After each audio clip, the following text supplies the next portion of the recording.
Amém, irmãos. Graça e paz a todos. Abra sua Bíblia para o livro de Tiago, capítulo 5. Deixa eu testar se os irmãos ainda lembram do que foi falado semana passada.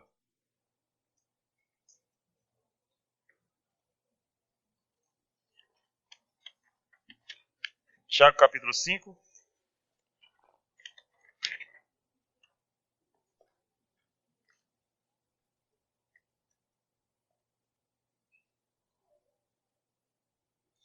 Eu vou ler o texto inteiro, tá certo? Depois a gente vai dividir aqui como ele foi dividido na semana passada. Tiago 5, versículo 12 em diante. Amém? A palavra de Deus diz assim, Tiago 5, 12. Acima de tudo, porém, meus irmãos, não jureis nem pelo céu, nem pela terra, nem por qualquer outro voto. Antes, seja o vosso sim, sim, e o vosso não, não.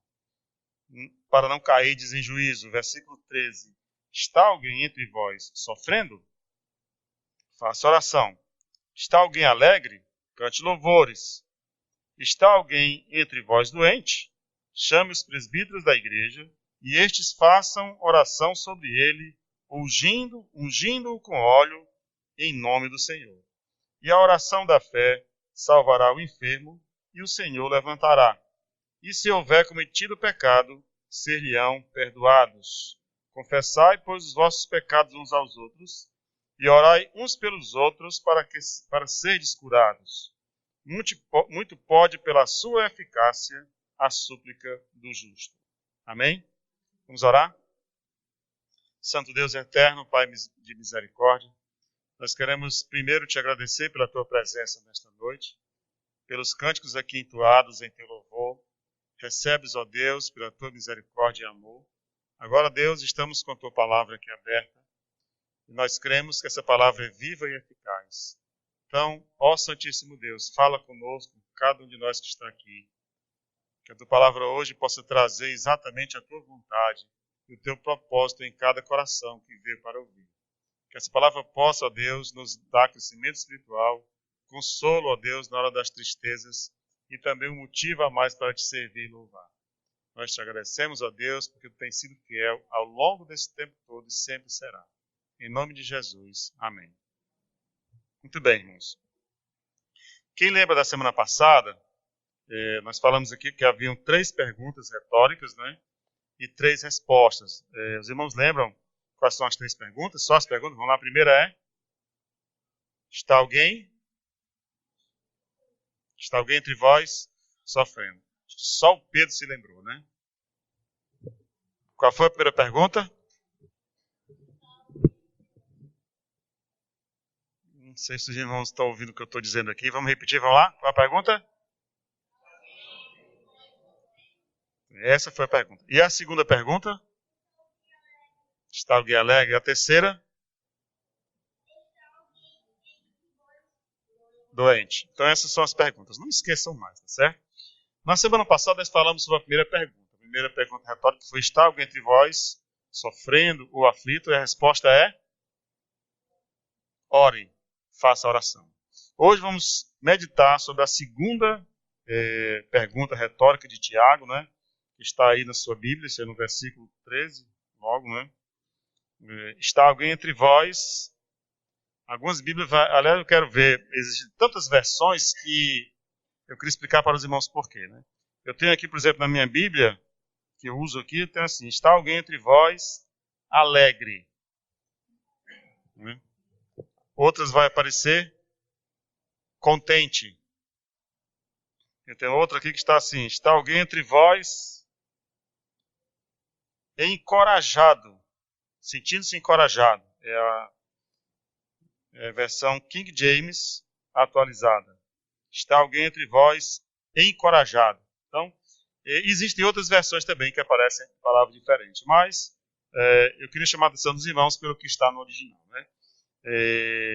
Apesar de ter várias palavras e traduções que aparecem por aí, isso vai continuar aparecendo, né? Nós temos que tomar cuidado quando lemos em português, para saber o que o autor quis dizer quando ele escreveu esse texto, né? A princípio, você pensa o quê? Está alguém entre vós alegre? Né? Então, você pensa logo assim. E qual é a resposta? cante louvores. Ou seja, invertendo, cante se você estiver alegre. Né? Então, quem está alegre, canta. Quem está feliz, canta. E assim por diante. Mas, na verdade, não é bem o que o texto quer dizer. Apesar de a gente achar que é, né, a gente pensa logo assim, tem alguém sofrendo, então ore. Se está alegre, então cante. Ou seja, se você vê alguém alegre, então cante com ela, porque a pessoa está alegre. Né? Cante porque a pessoa está feliz. Não é isso que o texto quer dizer. Nós temos que entender o que Tiago quis colocar aqui. Na verdade, a palavra que aparece aí, irmãos, no original, a palavra contente, né, no nosso português, ou alegre, seja como for, é a palavra grega autarkis. Por incrível que pareça, essa palavra, autarkis, ela deu origem a outras palavras do português que a gente conhece, né? Por exemplo, a palavra autarquia. Vocês conhecem a palavra autarquia? Sem ser aquela brincadeira do coxinha, que chama todo mundo de autarquia, né? Mas o que é uma autarquia? Cite aí o nome de uma autarquia, vocês sabem? A mais conhecida é a AMC, né? Que multa todo mundo, né? Autarquia municipal de não sei o quê, que não sei o quê, não sei o quê. Eu não sei nem o que é o C. Mas é uma autarquia. Significa o quê, uma autarquia? Do Ceará, né? Deve ser. E então, o que significa então uma autarquia? Já pensaram sobre isso? Por que autarquia? Que deu origem a essa palavra? Eu vou tentar explicar para você. Autarquia, o sinônimo dela é autônomo, autossuficiente, independente. Algo que não precisa de fatores exteriores para sobreviver. Ou seja, uma autarquia, ela não precisa de algo superior a ela para sobreviver, para continuar funcionando. Por isso que é chamado de autarquia. Né? É uma empresa ou uma instituição que vive por si própria. Ela tem os seus próprios recursos e esses recursos são usados por ela para continuar sobrevivendo. É o caso da nossa amiga AMC. A AMC ela recolhe os dinheiros das multas, né? E utiliza ali como ela quer e assim ela vai continuar viva sempre, porque nunca não vai faltar dinheiro, né? Porque multa tem todo dia. A gente está pagando multa, então nunca falta dinheiro para essa autarquia. Então, olha só o sentido, né? Autossuficiente, que não precisa de algo externo, independente, autarquia. Então, você pensa na palavra. Então, a palavra do grego é autarkis. Na filosofia grega, eles pensavam o seguinte. Tinha um filósofo chamado Sêneca que ele escreveu o seguinte: feliz é o homem que em quaisquer circunstância em que se encontre, sente-se contente. Foi Sêneca que escreveu isso no ano 4 a.C., no século 4 a.C. Feliz é o homem que em qualquer circunstância que se encontre, sente-se contente. Então, a questão do contentamento que Tiago escreveu aqui é diferente do que você pode pensar assim, está alguém entre vós alegre, então se a pessoa está alegre, então cante, né? Aí você pensa, então, se está triste, não cante. Mas não é o que ele está dizendo aqui. Durante muito tempo eu pensei que fosse assim. Então, eu só vou conseguir cantar se eu estiver alegre. Se eu estiver triste, eu não vou conseguir cantar. Mas não é isso que a Bíblia está dizendo, irmãos. Não é. Contente, segundo o texto aqui, que é a palavra mais apropriada para autarcos, né, contente mesmo, né, gera aquela palavra contentamento. Contente, contentamento.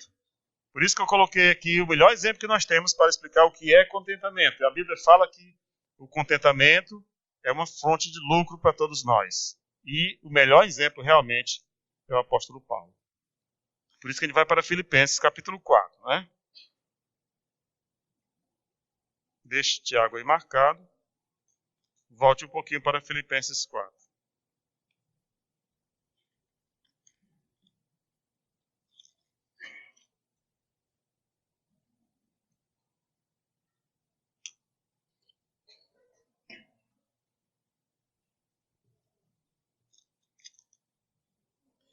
Versículo 10 diz assim, Filipenses 4 e 10.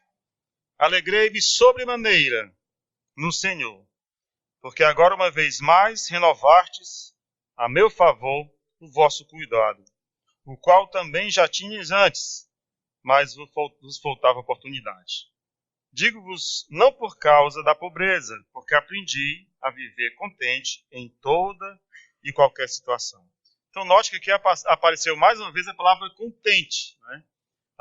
Aí você fica pensando, aprendeu a viver feliz? Certamente que a gente pode pensar assim, não é? Mas o que Paulo está dizendo aqui, o que Tiago estava dizendo, é que ele aprendeu a viver naquela situação em que ele estava, mantendo as suas emoções sempre controladas. A gente vai entender por quê, né? Aqui Paulo recebeu uma oferta da igreja de Filipos, né? Essa igreja, quando chegou lá, a oferta, ele se sentiu feliz, mas ele não por causa do dinheiro que havia chegado, da oferta, não, mas porque pelos irmãos estarem contribuindo com o trabalho dele. Porque ele disse, olha, eu aprendi a viver contente em toda e qualquer situação. Versículo 12. Tanto ser estar humilhado, como também ser honrado. De tudo e em todas as circunstâncias já tenho experiência, tanto de fartura como de fome, assim de abundância como de escassez. Pois bem, vamos conversar um pouquinho sobre isso, irmãos. A gente tem que entender primeiro o seguinte, que isso aqui é uma situação, primeiro, não é uma situação fácil, e segundo, a gente vai ver aqui que é um aprendizado. Não dá para dizer que uma pessoa se torna uma pessoa contente sem passar por uma série de episódios da vida, né? É preciso a gente saber que é um aprendizado. Olha o que Paulo diz no versículo 11. Aprendi a viver contente. Ou seja, aprender, algo lhe ensinou. Alguma coisa aconteceu com Paulo que ele chegou no ponto que ele falou assim, eu já sei. Eu tenho experiência nisso, porque eu aprendi. Então, é um aprendizado. E que aprendizado é esse? Se a gente olhar para a vida de Paulo, né, irmãos? Não é tão difícil a gente ver o que Paulo passou. Paulo diz que passou por naufrágios, por viagens difíceis, foi picado por uma víbora, levou muitos açoites, foi apedrejado ao ponto de cair morto e depois se levantar e sair andando sem sentir nada. Então, se a gente for ver, como foi que Paulo aprendeu então a viver contente? Foi com sofrimento. Não foi com presentes que ele recebeu, não foi com algo que ele possa ver que ele fizesse bem. Não, muito pelo contrário. Paulo aprendeu a viver contente por conta de sofrimento, né? E ele continua dizendo, eu aprendi a viver contente em toda e qualquer situação. Mas que situação foi essa? Primeira, no versículo 12, a primeira situação que Paulo passou, disse, olha, eu sei estar humilhado como também ser honrado.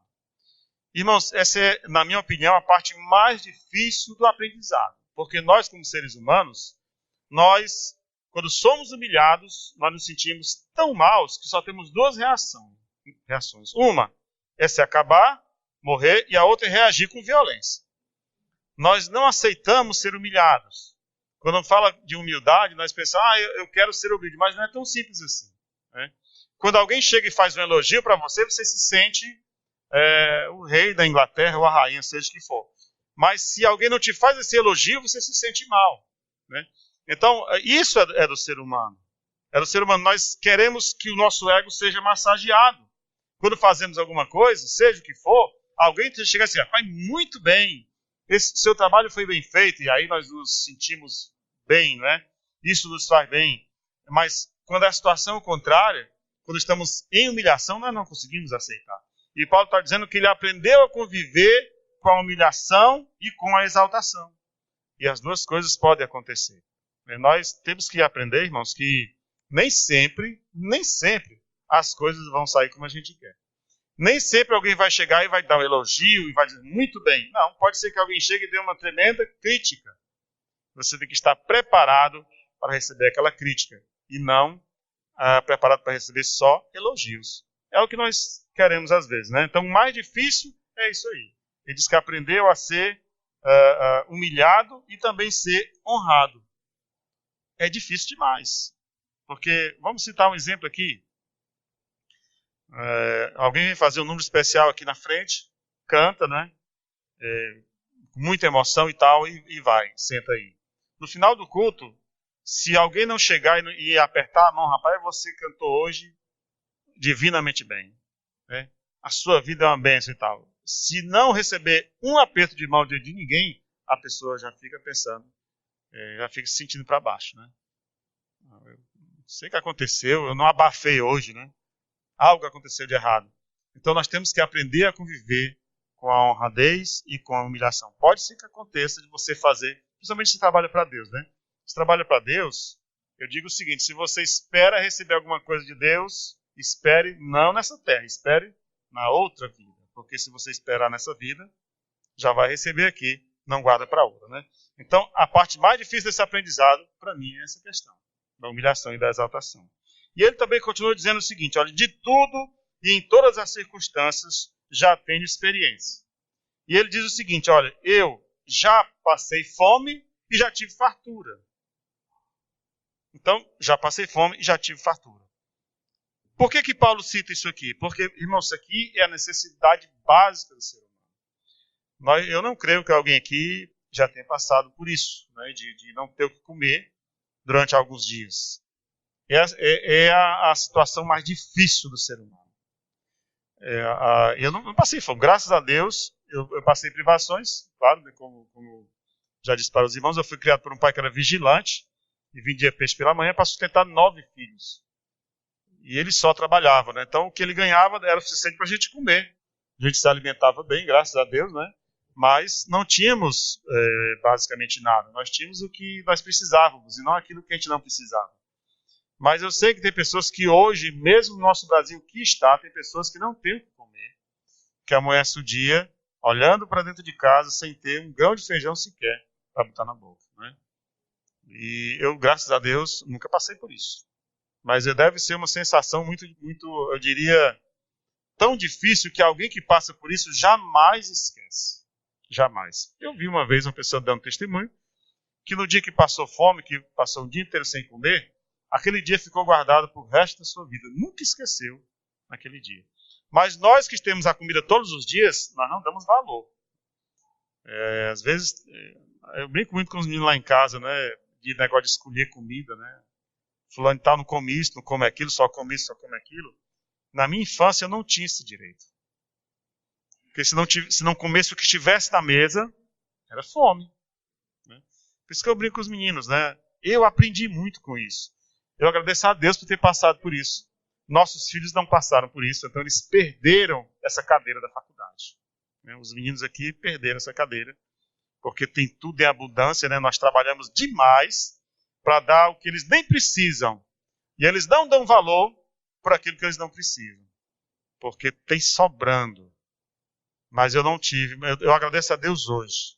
Não pela situação, né? Mas que eu sei que eu passei por isso e aprendi a me contentar. Hoje, eu digo para vocês uma coisa. É difícil você encontrar uma comida que eu não como. É difícil. Pode pensar por aí. Tejo, gia, né? Tudo a gente comia. Porque não tinha outra coisa. Bagre. Hoje você fala, quem come bagre aqui? Eco, né? Mas eu não podia dizer eco. Porque eu ia pescar o bagrezinho, a gente trazia aquela enfieira de bagre, né? E era o almoço e a janta cozido com sal. Água e sal. Hoje a copeira chama é água grande. Cozido, os bagres ficavam dançando na água lá, né? A gente tirava e comia. Era uma coisa mais deliciosa do mundo. Porque não tinha outra coisa. Mas eu agradeço muito a Deus ter passado por isso. E essa cadeira da faculdade eu tenho guardada comigo. Quem tem aqui também? Amém. Quem não tem, não sabe o que perdeu.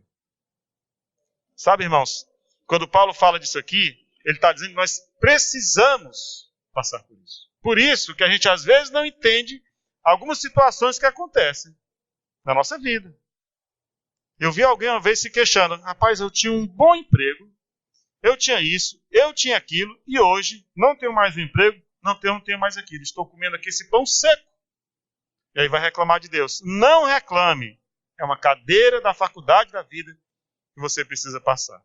Só vai ter experiência se passar por isso. Se um desses nossos meninos, Ivanir, passar 3 dias de fome, eles não vão suportar. É provável que se passar um dia inteiro de fome, no final do dia você ofereça qualquer comida e ainda não queiram. E a minha mãe brincava o seguinte, não quer comer? Ela guardava. Quem já passou por isso? Guardava o prato do almoço do vidro. Passou? Guardava o prato do almoço. Quando era lá para as 4 horas, eu quero merendar. Puxava o prato daqui, a merenda. Isso. Era, claro. É a fome. Isso é um aprendizado. Paulo diz o seguinte, olha, eu aprendi a estar contente. O que é contente? É satisfeito com aquilo que tem. e não ficar preocupado com aquilo que não tem. Porque aquilo que nós tínhamos era os bagres. Nós dávamos tanto valor àquilo ali, era para nos saciar a fome. Então, se você tem em casa o alimento hoje à noite para jantar, agradeça a Deus por estar lá, independente de ser um frango, um peixe, uma traíra, uma piaba, mas está lá. Porque tem pessoas que não têm. Ok? Então, essa é uma situação que Paulo falou o seguinte: eu aprendi. E ainda mais, esse texto eu quero ler com os irmãos porque ele é importante, né? Eu não sei se eu estou exagerando nessa questão da fome, né? Mas é tão importante. Provérbios capítulo 30, versículo 8 e 9. Provérbios 30, 8 e 9.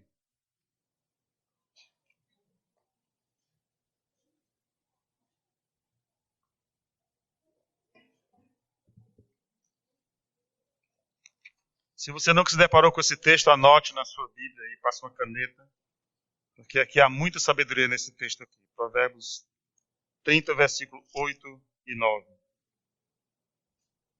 Primeiro diz assim: afasta de mim a falsidade e a mentira. Depois ele fala o seguinte: dá-me o pão que me for necessário, para não suceder que, estando eu farto, te negue e diga: quem é o Senhor? Ou que, empobrecido, venha furtar e profane o nome de Deus. É pura sabedoria. Só a palavra de Deus para ter uma palavra como essa, né? Olha, afaste de mim a falsidade e a mentira. Ou seja, aquilo que ele vai dizer nos versículos, nas palavras seguintes, ele precisa que seja verdadeiro. Então, olha, afaste de mim a falsidade e a mentira. O que eu vou falar aqui seja verdadeiro. Então, ele fala o seguinte: olha, isso é uma palavra de agudo, né? Ele diz: olha, Senhor Deus, não me dê nem a pobreza e nem a riqueza. Por quê? Porque se eu me tornar rico, eu vou esquecer de ti. Mas se eu tiver pobre demais, eu vou escarnecer. Então ele fala: me dê só aquilo que eu preciso. Você ora desse jeito? Aqui há tanta sabedoria, irmãos. Esse é um dos versículos, para mim, que são os versículos excepcionais da Bíblia, né? Porque ele fala o seguinte: eu não preciso me preocupar com aquilo que eu preciso, porque Deus sabe aquilo que eu necessito. Eu não tenho que estar passando noites e noites acordado pensando em adquirir algo que eu não preciso, porque Deus sabe aquilo que eu preciso.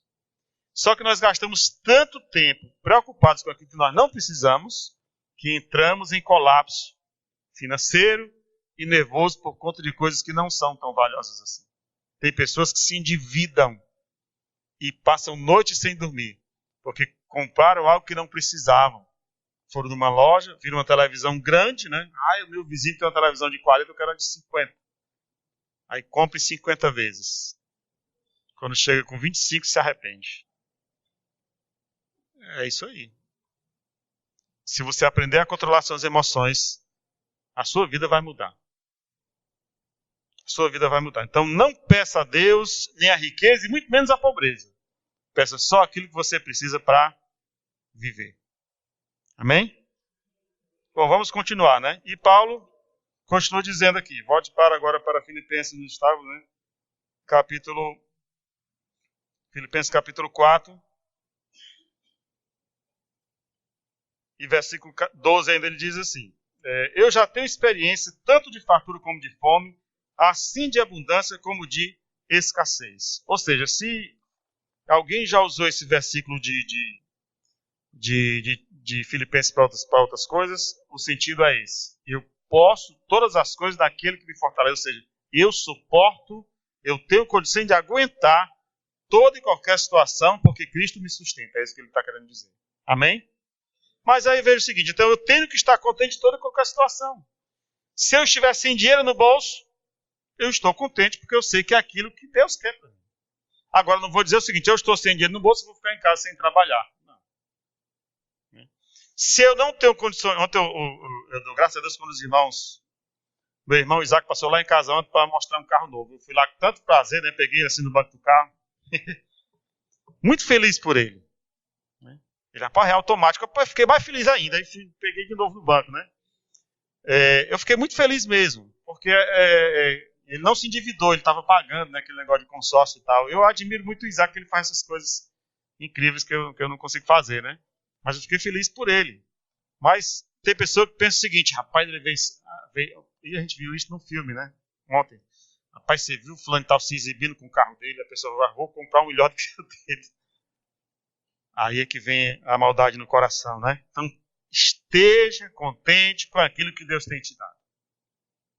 Você tem uma casinha, agradeça a Deus pela casinha. Tem um carrinho aí, agradeça a Deus pelo carrinho. Tem um terreninho, tem uma bicicleta, agradeça a Deus pela bicicleta. Pronto, não precisa mais do que isso não. Cristo volta a qualquer hora. Aí deixa tudo aqui, rapaz. Não dá certo isso. Bom, então, está alguém contente? Qual é a resposta? Cante louvores. Então não é estar alguém feliz porque ganhou na loteria, cante louvores. Não. Não é estar alguém feliz porque casou. Encontrei a noiva da minha vida, vou cantar agora. Não é isso que ele está dizendo. É estar contente em toda e qualquer situação. Ou seja, na tristeza, na dor, no sofrimento, na alegria, cante louvores. Eu quero dar aqui para os irmãos só 4 motivos que nós temos para louvar a Deus. Certo? Primeiro, esse é excepcional. Olha, Salmo 16 e versículo 9. Eu vou ler para os irmãos aqui. Salmo 16 e 9. Diz o seguinte, olha. Esta é a razão da alegria que trago no coração. E no íntimo exulto de prazer, e assim o meu corpo repousará em paz, porque tu não me abandonarás nas profundezas da morte. Ele está dizendo o seguinte, eu tenho uma razão para louvar a Deus. Eu ressuscitarei. Eu viverei eternamente. Então isso é motivo suficiente para estar louvando todo dia. Se você é crente em Jesus Cristo, crê em Cristo como seu Salvador, já é motivo para estar cantando direto, em vez de estar cantando a música da Anitta, aquela outra lá. Esqueci. Olha, cante louvores a Deus. Você está no carro? Cante louvores. Está em casa, varrendo a casa, isso é um costume que acabou-se. Acabou-se. Os crentes cantavam. Os vizinhos ouviam. Quer ver um exemplo interessante? Eu vou já mostrar para vocês. Oi.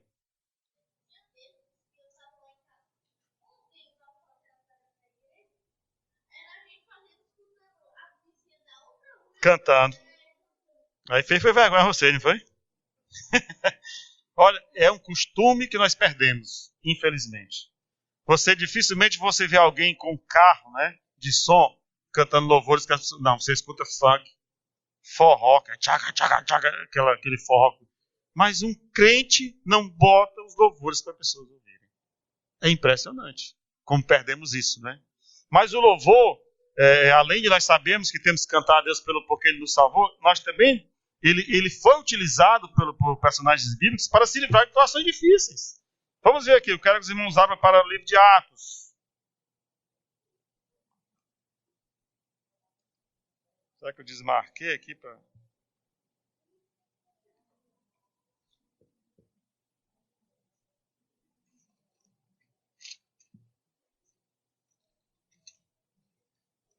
Atos 16, versículo 19.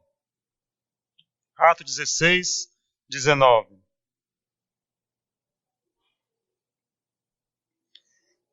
Isso aqui acontecia depois que Paulo expeliu um demônio de uma moça, né? Então diz o seguinte, vendo os seus senhores que se lhe desfizera a esperança do lucro, agarrando em Paulo e Silas, os arrastaram para a praça, à presença das autoridades. E levando-os aos pretores, disseram, estes homens, sendo judeus, perturbam a nossa cidade, propagando costumes que não podemos receber nem praticar, porque somos romanos. Levantou-se a multidão unida contra eles e os pretores. Rasgando-lhes as vestes, mandaram açoitá-los com varas. E depois de lhe darem muitos açoites, os lançaram no cárcere, ordenando ao carcereiro que os guardasse com toda segurança. E este, recebendo tal ordem, levou-os para o cárcere interior e lhes prendeu os pés no tronco. Versículo 25. Por volta da meia-noite, Paulo e Silas oravam e cantavam louvores a Deus. E os demais companheiros de prisão escutavam. Entenderam, irmãos? Eles estavam sem roupas, receberam muitos açoites, foram presos aos pés de um tronco para levar mais pisa.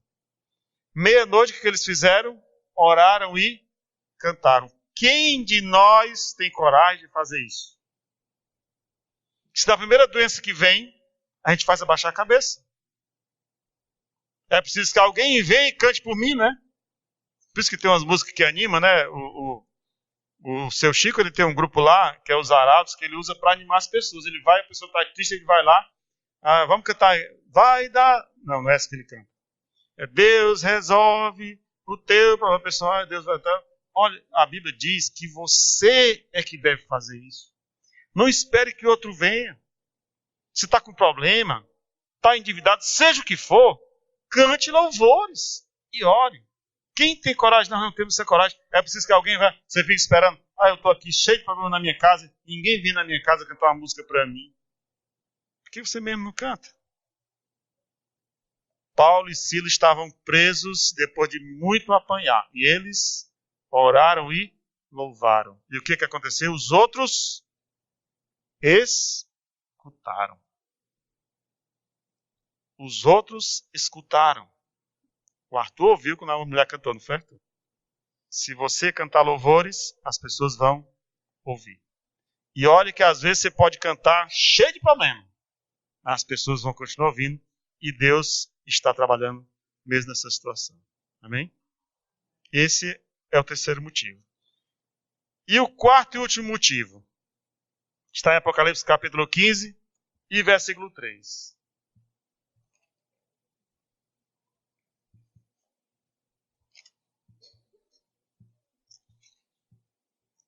Apocalipse 15 e 3. Diz assim: e entoavam o cântico de Moisés, servo de Deus, e o cântico do Cordeiro, dizendo: grandes e admiráveis são as tuas obras, Senhor Todo-Poderoso.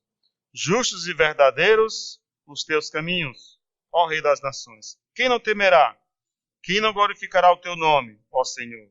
Pois só tu és santo, por isso todas as nações virão e adorarão diante de ti, porque os teus atos de justiça se tornaram manifestos. O que quer dizer isso aqui? Sabe quando é que vai acontecer isso aqui? Sabe onde é?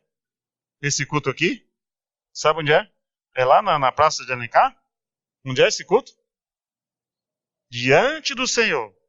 Então, se você não gosta de cantar, pense duas vezes. Porque o que nós faremos lá muito é cantar. O nosso ministério de evangelismo fica aqui. O nosso ministério de oração fica aqui.